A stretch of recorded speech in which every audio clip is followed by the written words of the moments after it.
It's been 13 years since Betty Onyango lost her husband. She says during her moment of grief, she learned that every widow's grief is different, particularly when the much-needed support from in-laws is lacking and the widow becomes the enemy and an outcast to people she once considered friends and family. Mzee yangu alikuwa ziko na gari na alinunulia shamba Molo eka 12, na wakati alikufa watu yake walikataa na hiyo shamba nisikae huko ndani. Sasa nikarudi huko kwetu. Vile ilichukuliwa hizo vitu hawajanikata mkono na nikabaki na watoto. Basi nikaanza tu kazi yangu hii na nguvu sana na nikafanya na mpaka nikafundisha watoto mpaka saa hizi. Initially, she says she went through shock, confusion, and then denial.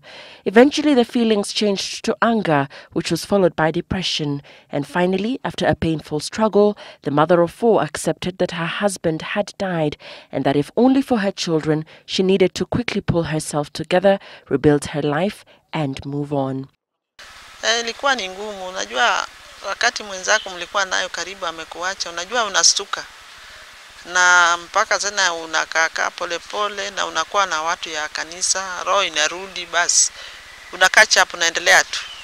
For the first time, she says she felt vulnerable and all alone in a world she knew little on how to take on as a single parent.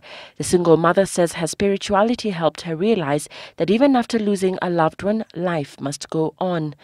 Wakati sasa umebaki peke yako, unaanza maisha mpya, unafikiria je, nikifanya hii kweli nitafaulu?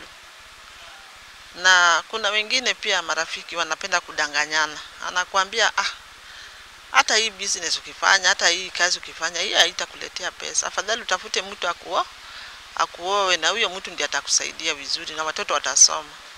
Lakini ukikaa kama uko na akili unakataa na unaanza tu business yako. Na hiyo business ndio ni decide nifanye tu na roho moja na mpaka saa hii bado ninaifanya. The death of a spouse has far-reaching effects on the remaining partner. Betty says she not only had to cope with emotional loss, but also with a sea of changes in daily routines and future plans. But she chose to make a successful transition from the loss of her spouse back to a fulfilling life by accepting and addressing her emotions and then taking practical steps to secure her financial and physical well-being. She empowered herself by starting a tree nursery. Ama wale widows wakae wakifanya biashara yao ama kazi yenye anafanya na roho moja na aweke roho yake kabisa, ajue hiyo kazi ndio maisha yake na ndio bwana yake na ndio atafundisha watoto yake yote. Experts say some decisions will need to be made in the months following your husband's death.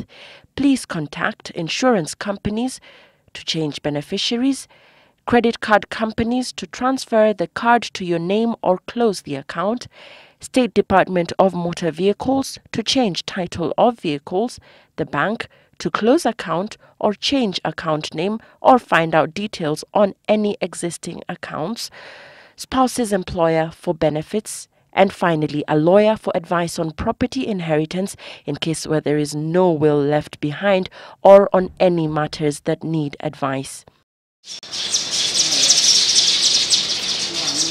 Betty has been able to rise above the challenges and has educated her 4 children from her earnings at what started out as a humble business. Her word of advice to women: financial independence is very important. She urges women to avoid being overly dependent on their spouses, as in life there is no constant. Waendelee na biashara ambayo ukifungua uweke unatia manani kabisa. Kwa ajili biashara ni ngumu, usipotia manani huwezi kuendelea mbele vizuri. Unafunga roho kabisa. Kuna wakati unatoka bure hata karibu nusu ya mwezi, na kuna wakati Mungu anakujalia na kulipa hizo siku zote ambayo ulikuwa unatoka bure. She also advises women to take note of property owned by the spouse. As the saying goes, time heals all wounds, and Betty says though nothing can prepare one for the shock and grief of widowhood, gradually the pain eases, and in the fullness of time, life goes on.